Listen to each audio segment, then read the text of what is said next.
Welcome to Get Your FRQ On. This question is from 2022. It's question 3, and it is not calculator active. In the question stem, we have a differentiable function f, along with the knowledge that f of 4 is equal to 3, and we are provided with the graph of the derivative of f on the interval from 0 to 7, which consists of a semicircle and 2 line segments. In part A of this question, we are asked to find both f of 0 and f of 5. Both of these values can be found using definite integrals.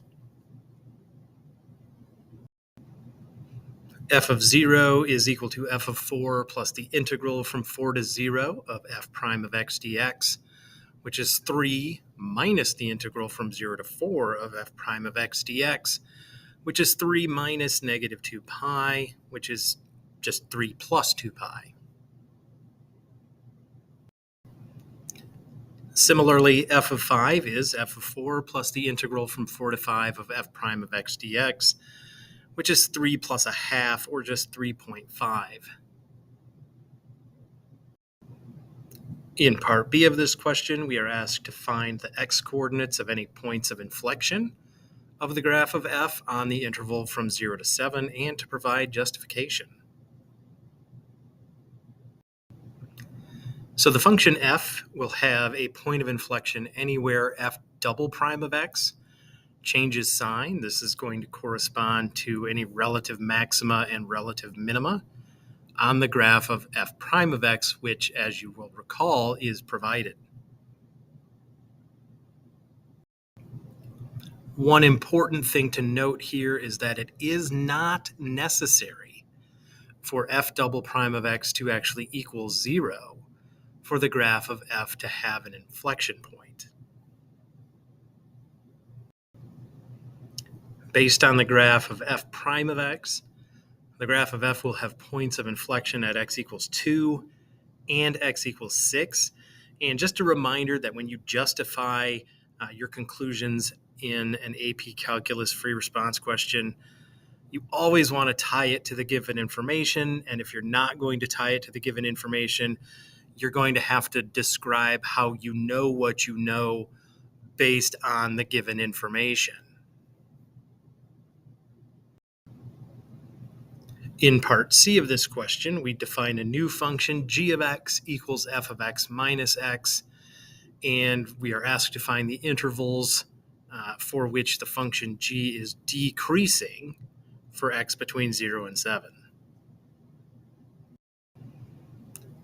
The function g will be decreasing when its derivative, g prime of x, which in this case would be f prime of x minus 1, is less than or equal to 0.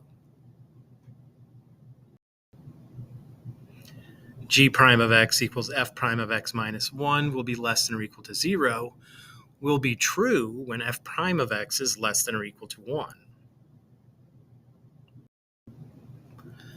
Based on the graph of f prime of x will be less than or equal to 1 for x between 0 and 5. In part D of this question, we are asked to find the absolute minimum value of g on the interval from 0 to 7 and to provide justification. So because we're given in the question stem that f is differentiable, we also know that f is continuous. And because f is continuous, the way that g of x is defined means g of x is also continuous. So because g is continuous, the function g will have an absolute minimum value at an endpoint of 0, 7, or somewhere in between 0 and 7 where g prime of x is equal to 0, and also changes from negative to positive. Based on the graph of f prime of x, g prime of x will equal 0 when f prime of x equals 1. And based on the graph of f prime of x, g prime of x equals 0 when f prime of x equals 1 will be true when x is equal to 5 or 7.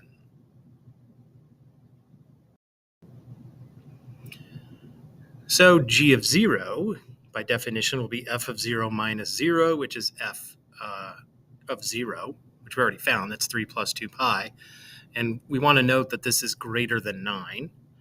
G of 5 is f of 5 minus 5, which would be 3.5 minus 5, which is negative 1.5. And g of 7 will be f of 7 minus 7, which is 3.5 plus the integral from 5 to 7 of f prime of x dx minus 7, which is 3.5 plus 3 minus 7, which is negative 1 half.